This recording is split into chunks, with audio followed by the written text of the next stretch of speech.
Buenas noches, bienvenidos. Domingo a las 8:45. Es un gusto estar con ustedes y discutir, conversar en la noche de hoy sobre los hechos más relevantes ocurridos a lo largo de la semana y veremos algo de lo que está por ocurrir o de lo que prevemos que habría de ocurrir. Le damos la bienvenida primero a Claudia Méndez Arriaza. ¿Qué tal? Muy buenas noches. A nuestro invitado de esta noche, Nicolás Virsi. Gracias por estar con nosotros, Nicolás. Gracias. Te hemos invitado para conversar sobre la ley de tarjetas de crédito, esa discusión que no cesa entre los guatemaltecos respecto a si le va a hacer tanto bien o tanto mal a los usuarios. Le damos la bienvenida también a Paolo Hurtado, estoy pasando en orden, haciendo el paneo de la cámara, y a Pedro Trujillo también. Le damos siempre me quedo el último. Le damos la bienvenida. ¿Por qué nunca empiezas por aquí? Por edades, por ejemplo, la mujer y los niños. Por eso me quedo yo el último. Ahí entendí.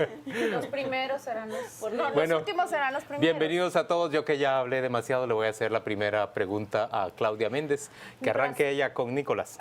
Nicolás, de entrada, ¿cuál es tu percepción, cuál es tu opinión a esta ley que recientemente ha aprobado el Congreso y que se le llama ya la Ley 7/2015, la ley que regula la actividad, los intereses y actividades complementarias y alternas de las tarjetas de crédito? Estoy en desacuerdo. Creo que la ley empezó con una buena intención, pero como muchas leyes va a terminar con malos resultados. Esto de regular las malas prácticas como los cobros abusivos, los costos escondidos, eso sí está bien. Era necesario. Era necesario que se regule, pero poner un precio tope a una tarjeta de crédito no tiene sentido, y es más, va a tener unas consecuencias no intencionadas muy negativas. Por precio tope dices el hecho de que hayan decretado que solo puede hasta cierto cobrarse cierto nivel de interés. El doble de la tasa, el doble de la tasa de interés oficial. Si la tasa de interés está clara, entonces no puede haber algún abuso. La gente, siempre y cuando la gente sabe y tiene la información necesaria para tomar sus decisiones de usar o no. Primero de pedir o no la tarjeta de crédito, de ahí de usarla o no. Lo que dicen las empresas emisoras, si supongamos por el momento que es cierto que no van a poder emitir tarjetas de crédito para cumplir con las regulaciones a personas que no ganan más de 12,000 quetzales mensuales, por ahí era la cifra, eso va a impedir que mucha gente, la más necesitada, de generar un historial crediticio que después les va a afectar, como estábamos hablando antes de empezarnos a grabar, a acceder a préstamos más tarde en la vida para carros, casas, negocios y etcétera. Nicolás, pero aunque estés en desacuerdo con la ley, ¿te crees la cifra que dan los emisores de tarjetas de crédito que hay 500,000 de usuarios a los que les van a cancelar el plástico porque dejan de ser rentables para las empresas por el riesgo que suponen, el consumo y todos los factores que analizan para promediar ese porcentaje con el cual ya es un negocio y no están por debajo de eso? ¿Crees esa cifra? Yo aplicaría un factor de descuento. Si dicen que es 500,000, digamos que son 100,000, ¿sí? Pero igual eso sí va a pasar, sí hay gente, porque el tipo de interés que se cobra sobre una tarjeta de crédito está en función del riesgo y también del historial de pago o impago de la persona que usa la tarjeta. Entonces yo sí creo que va a haber muchísimas cancelaciones. Pero muchísimas más de 100,000, si eso cuesta regular la actividad de las tarjetas y que deje de haber esos abusos y que haya más certeza para el usuario de cuánto le va a costar el servicio. Sí, pero es que yo no veo la necesidad de haber, es que para cumplir unas cosas buenas se metieron otras cosas malas que sí no le veo el sentido. No le veo el sentido a poner este límite de cuánto se puede cobrar en tipo de interés, porque ese límite está fijado en las tasas de interés que cobran las emisoras están en función de un sinfín de factores. Y cuando se pone ahí un precio límite, un precio político, jamás tiene sentido. Si hay dos cosas que jamás deben ir juntos, son políticos y precios. Y ahí y esta tasa máxima es un precio político. Vamos a imaginar que sean los que sean. Lo que sí es cierto, que creo que estamos todos de acuerdo, es que hay un grupo de personas que no van a cumplir los requisitos para acceder a una tarjeta de crédito. Porque no pueden tener más del doble de lo que ganan y a lo mejor le dan un margen muy pequeñito y no pueden, o porque el riesgo es tan alto que no van a poder. O sea, se va a quedar un montón de gente fuera.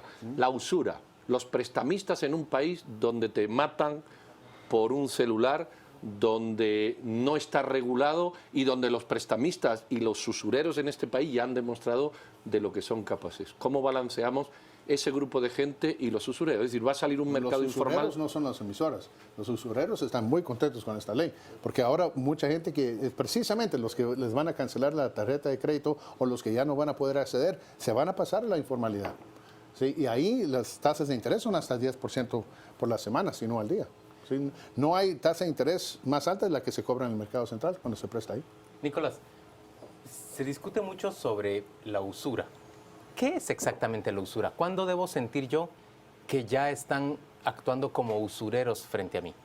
Eso es difícil, me estás pidiendo como la definición de pornografía. Que, que tiene unos límites solo lo sabes cuando la para ves. cada persona. Bill Clinton lo bien que la manejó en su momento. Pero a ver, pues, yo estoy de acuerdo con subjetivo. ustedes en que consideramos rápidamente usurero a aquel que expropia a la persona a la que le presta, porque termina realmente apropiándose de lo de él, pues se le hace francamente muy difícil pagar la cuota. Pero también el concepto define a alguien que cobra cuotas de interés Altísimas. Pero cuando alguien tiene una tarjeta de crédito, le emiten una tarjeta de crédito aunque él tiene una capacidad de pago Por investigable bastante modesta. Le emiten una tarjeta de crédito con una capacidad de consumo mucho mayor de la que podría pagar. Y luego le capitalizan los intereses, le cobran no sobresaldo los intereses, sino sobre la suma completa que pidió prestada, le dicen a uno las tarjetas de crédito cuando llega a pagar. Si paga la mitad, le dicen, le cobro los intereses por todo porque usted pidió la cantidad completa prestada. Ahí no se configura también un caso de abuso expropiativo. Sí, esas son las prácticas, las malas nocivas. prácticas que sí se deben regular, sí se deben castigar.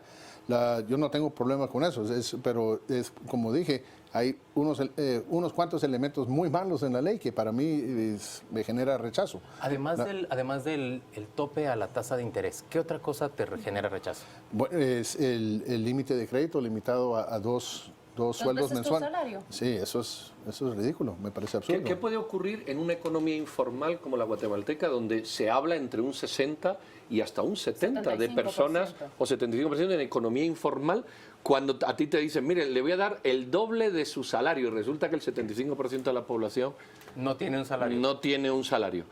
Por ejemplo, en el mercado de terminar se funciona en cash, en efectivo. ¿Qué va a hacer esa gente? Que tenía buen récord crediticio, porque pagaban. Lo que pasa es que no tenían nómina para facturar. ¿Qué va a pasar con esa Yo no gente? creo que ellos tengan tarjeta de crédito, empezando por allí. Perdón, ¿quién? Los de la economía informal principalmente no tienen una tarjeta de crédito. No, y el sistema es más usurero todavía. Las tasas de interés que se cobran y las consecuencias de no pagar son severas. Pero independientemente de los criterios que nosotros podamos vertir aquí, por ejemplo, creo que esos cobros y esas actividades que son abusivas y que irrespetaban el derecho de muchas personas que se encontraban en incapacidad de pagar, en mi opinión, por ejemplo, debieron regularse a través de una ley de bancarrota que podía ser mucho más sana y promover un mejor mercado y más sano que lo que se ha hecho ahora. Pero recordemos que esta discusión viene desde tiempos del FRG. ¿Quién aquí recuerda cómo se enarbolaba esa pelea por la ley de regular las tasas de interés de las tarjetas de crédito en el año 2002, 2003? Había un punto que parecía seducir y que parecía ser populista hasta cierto punto. La suma de intereses de muchas tarjetas de crédito pueden llegar hasta el 45%. 60, 65%. ¿Cómo respondemos quienes consideramos que se han equivocado al crear una política de precio tope frente a este argumento? Bueno, yo quitaría esa tasa de interés máxima, simplemente la quitaría. Sí hay algo bueno en la ley, que es esto de la educación financiera, de cómo usar las tarjetas de crédito, pero tampoco estoy de acuerdo que debería ser la responsabilidad de las emisoras dar esa educación. En primer lugar, tendría razón por qué sospechar la información que te están dando. Claro. Es mejor que se haga a través de, las escuelas secundarias, las universidades, las iglesias. Una dirección de defensa del consumidor. El vocacional. Sí, y no debería ser algo que la ley le imponga a la emisora hacer. ¿Sí? Pero sí es indispensable, porque aunque los precios si el precio es claro, entonces la transacción es legítima. Pero aún así, por la manera como te cobran los intereses. Hay gente que simplemente, y sobre todo por la falta de educación en Guatemala, También no solo de educación ocultaban mucho financiera, la información, las tal vez la tarjetas gente de no los entiende. emisores. Entonces, la economía de mercado, la economía del libre mercado presupone mejores decisiones con más información. Entonces, yo creo que es congruente una ley que obligaría a ese tipo de educación. Los usuarios de tarjetas de crédito al final es un grupo pequeñito, son más o menos 1 millón de usuarios, tienen en promedio 2 tarjetas cada uno. En total en el país circulan 2 millones de tarjetas de crédito y somos casi 16 millones de habitantes. Estamos hablando de una pequeña parte de la población. ¿Qué pasa con el resto de la gente? ¿Cuál es el crédito al que puede acceder principalmente? ¿Es con prestamistas en el mercado? ¿Es con Va a ser con prestamistas, va a ser ¿Es con con usureros. cooperativas? ¿Es con...? ¿Dónde se consigue la gente para capitalizarse dinero? Bueno, hay las microfinanzas en ese sector se cobran unas tasas de interés altísimas, más altas que las tarjetas de crédito. Y se cumple. Se paga. ¿Cómo? Se Se paga. paga, sí se paga. Tiene muy buen récord de pago. Hay también muy buen récord de pago en la economía informal, en los mercados cantonales. Y entonces ahí es porque las consecuencias de no pagar son severas. Claro. ¿Sí? Pero yo creo que esa va a ser la consecuencia no intencionada más Expropiación negativa o de esta ley, es que gente no va a poder... hablamos de reducir la informalidad económica en el país. Y yo creo que esto la va a fomentar. La gente no se va a pasar a la banca formal, al sistema financiero formal, porque ahora la estamos impidiendo. Hay un dato que hemos omitido en la discusión y lo comentábamos con Nicolás, que los estudios han revelado que el endeudamiento en las tarjetas de crédito es un endeudamiento de consumo, especialmente abarrotes para un hogar, únicamente para introducirlo en la conversación. No, yo quería plantear el tema desde otra perspectiva. Cuando tocamos aquí este asunto, hubo un montón de gente en las redes sociales que mayormente criticaba, o sea, estaba a favor de la ley, criticaba argumentos que se dan aquí. Pero la pregunta es, todos los que criticaban eran incumplidores de la ley. O sea, a todo aquel que el banco A lo llama a las 3 de la mañana, que está mal, le cobra 28%, que está mal, y le pone intereses sobre el préstamo y no sobre lo que queda, que está mal, es porque no paga. La pregunta es, o sea, aquí estamos hablando de derecho, me parece perfecto. Bueno, las obligaciones del que tiene un crédito y no paga, ¿de eso qué? Porque creo que esa es la otra parte sustancial que yo no sé si figura en la ley, creo que no figura. No lo toman en cuenta. Hay un aspecto populista también en la ley. Hay un excelente artículo hoy de Ramón Parellada, ¿fue de hoy perdón, ¿Del jueves o del viernes? Sí. De Ramón Parellada sobre este tema. La responsabilidad es de quien saque la tarjeta. Nadie te obliga a sacar una tarjeta de crédito, nadie te obliga a usarla. ¿Sí? Y todo el mundo está contento cuando la está usando, es cuando le ven el pago. ¿Sí?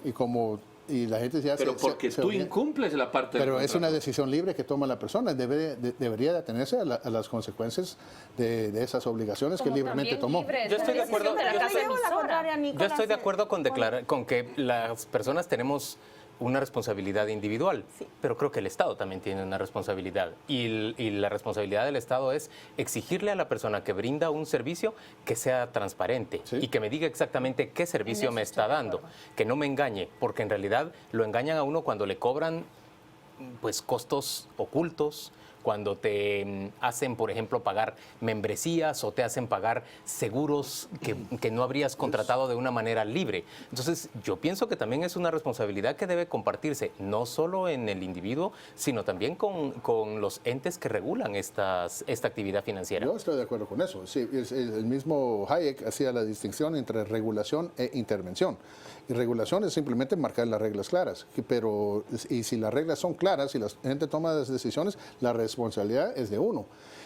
Pero sí hay malas prácticas que se tienen que regular, sí hay malas prácticas que genera este enojo, malas prácticas de las emisoras. ¿Y por qué no se autorregularon? Es decir, ¿por qué no los mismos emisores, para evitar llegar a esta situación, se pusieron de acuerdo para frenar todos estos abusos? Y permítame agregar, era tan sencillo como agregar toda la información cuando firmas el contrato de qué implicaba tener una tarjeta de crédito. Es que incluso esta ley ha venido a regular el tamaño de la letra con el cual debe estar redactado ese contrato.